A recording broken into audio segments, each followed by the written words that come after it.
Okay, my first question to you is, how did your career begin? How did your career as a writer begin? My career as a writer began 12 years ago when I decided to write my healing journey. I have bipolar disorder. Are you aware of what bipolar disorder is? Yeah, I have bipolar as well. Yeah. Okay, so let's go ahead and tell people what bipolar disorder in case they don't know what it is. Bipolar disorder is a mood disorder. It's a chemical imbalance in the brain which causes euphoric highs, known as manias, and devastating lows to the point of suicide. And it can be treated with medication. So soon after I got married, I had a path that I simply could not escape from. So I decided to start writing. And I ended up taking a how to write a memoir class and got some encouragement. And after 6 years of writing my story and finding my truth, I decided to look for a publisher.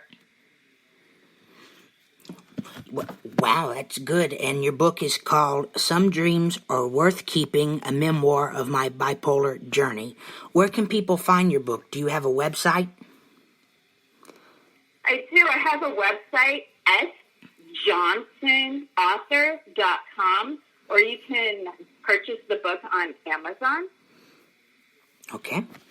I'll have to check it out. It sounds like a very interesting book.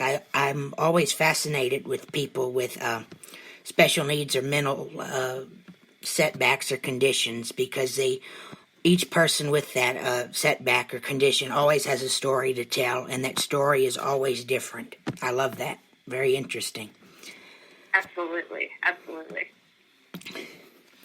So let's talk about your book. How did the process of the book go? I know you know your life as with bipolar. How did that process go about writing the book? Well, I had luckily saved many journals of the times that I was high, or known as euphorias, and also the times that I found myself in depression. So I was lucky and I was able to use those journals, which are actually in the book. And I also had a psychologist, which was my lifesaver. When I lived in Des Moines, Iowa, I was going through, I was a college student at the time, and she really helped me through those times. And she took really good notes. So I was able to get my hands on her thorough doctor notes, and I used that to jog my memory as well. Yeah, that's always good when you have someone to help you. You know, the world is tough as it is already, but when you have a condition or a special needs, it becomes just a lot harder, and a lot of people are, discouraging, and it's always great to find someone that can help you and you can trust and turn to. You know, we need more people in the world like that. I agree. It's definitely a secret behind my success, for sure. Definitely. We can't do anything on this earth alone. You know, we need help down the road some point, you know. Absolutely. Have you written any other books about your bipolar disorder, or any other books in general? I currently write for a mental health magazine. It's called BP Hope. It stands for Bipolar Hope. Mm-hmm. So I am a monthly guest blogger. So all my blogs can be found on my website. Again, that's johnsonauthor.com. And I am currently awaiting the release of my TEDx talk on YouTube, where I shared my bipolar journey. Yeah, you were telling me about that in the email. I'm looking forward to hearing the TED Talk. Yeah, I enjoy those very much. Yeah, I'm definitely looking forward to the release. Any moment, literally, right now. It should be coming out, so I'm very excited about that. Definitely. And that's amazing that you do the Bipolar Hope magazine. That's incredible, because I suffer from bipolar, and as well have high-functioning autism.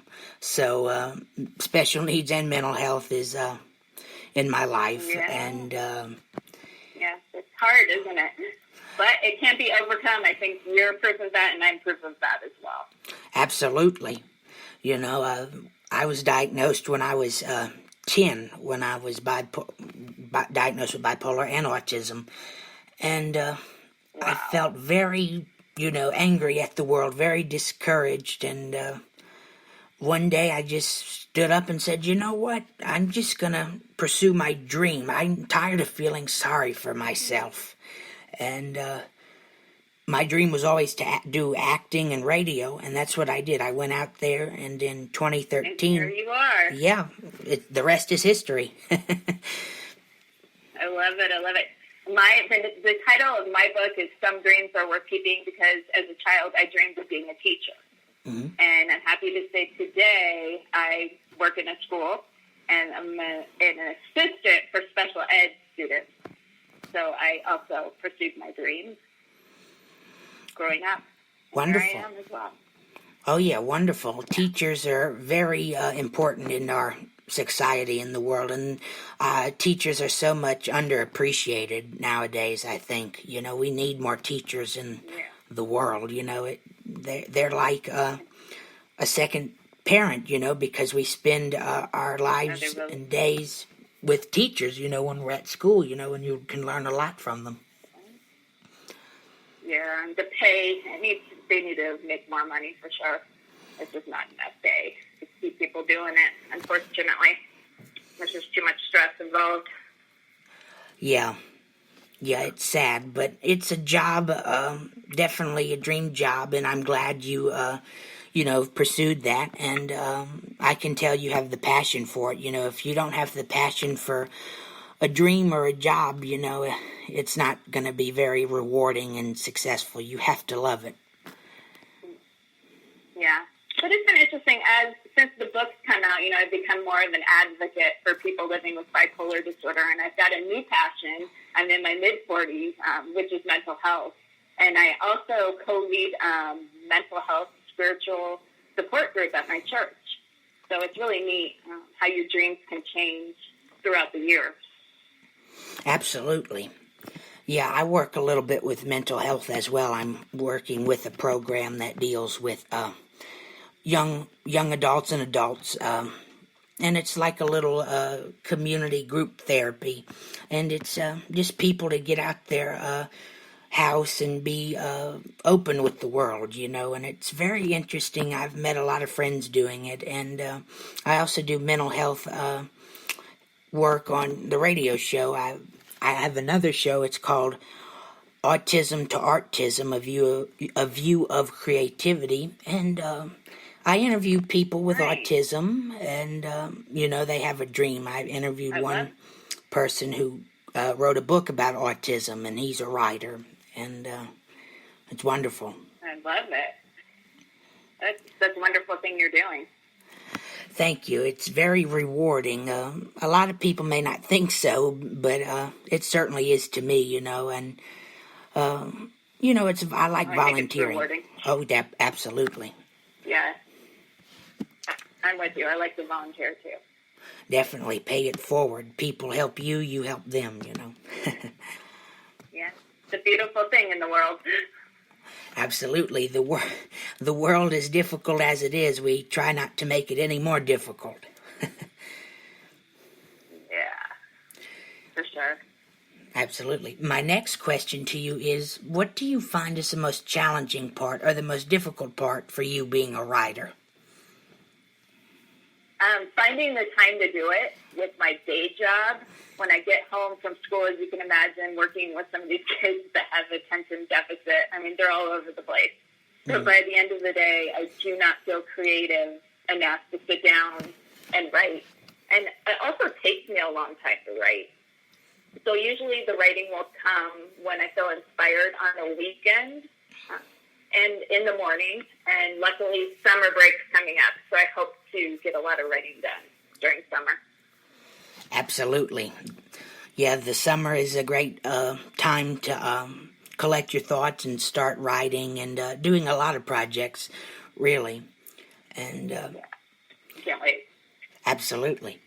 It's interesting that I'm interviewing you because it's a coincidence for me in life. Well, there's no coincidence in life. I guess it just happens by chance or some higher power. Is because I just started writing a book about a memoir about my life. It's called This is Trey Olds and We Are Live. That's my catchphrase I do for the show. And the subtitle is My Life and Career in the Entertainment and Broadcasting Industry as a Proud Autistic.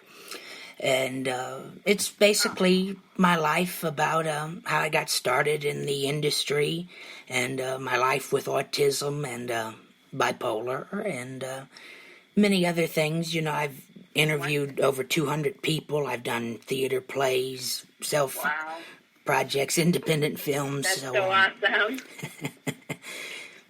Yeah, and I'm that's very amazing. very young. I've accomplished a lot, and I'm only 20 years old, and I've accomplished...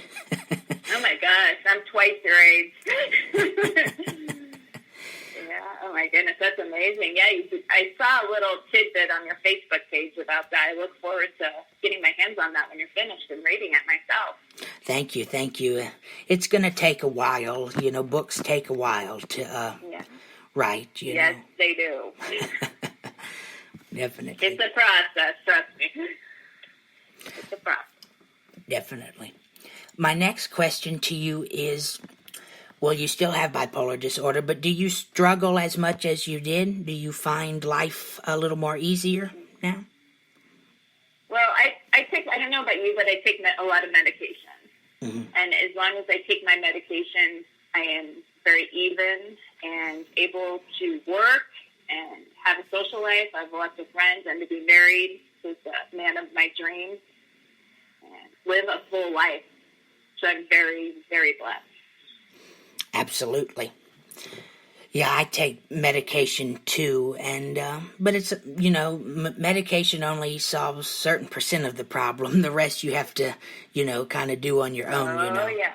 You know, a lot of people And that's what I do with a lot of the... Go ahead. I'm sorry, go ahead. Go ahead. No, you go ahead. So that's what I do with my blogging. So that's what I do with my blogging. I share certain tips that help me along the journey, such as reading, you know, like activities that you like to do, hobbies. I love to hike, so I wrote one about, you know, how having hobbies helps you living with a mental illness, what you eat, how to deal with stress, all the things that I've learned throughout my life. I was diagnosed in 1995, so I've learned a lot through the years, and that's what I blog about. Yeah, absolutely. And not only it helps you, but it helps other people, you know, that read it. And that's a very good thing, right. You know, not helping, helping yourself, but it's even more rewarding to, you know, spread the message and help other people and make their life a little bit easier who are suffering the same mental condition as you are. Yeah, it's an amazing feeling. I really never thought that I would do it, so it's quite a surprise to me. Absolutely. Yeah, with having the bipolar, there's such a big stigma with it, you know. Years ago, I wouldn't tell anybody, you know. It was a dirty little secret. But I think now more and more people are talking about it, just like we are, able to speak out and say, you know what, that's okay. I have no shame not having a mental illness. You know, I'm proud of who I am. Absolutely, definitely. And as you should be, you know, it's a part of you, but don't let it discourage you or, you know, affect you negatively. You know, your condition and you and what you do in work, your career, it all becomes one, you know, and like you said, you're proud of who you are, and I think that's very good, excellent, you know. Yeah. Maybe some people listening to this, I hope that they'll get that message as well if they're struggling.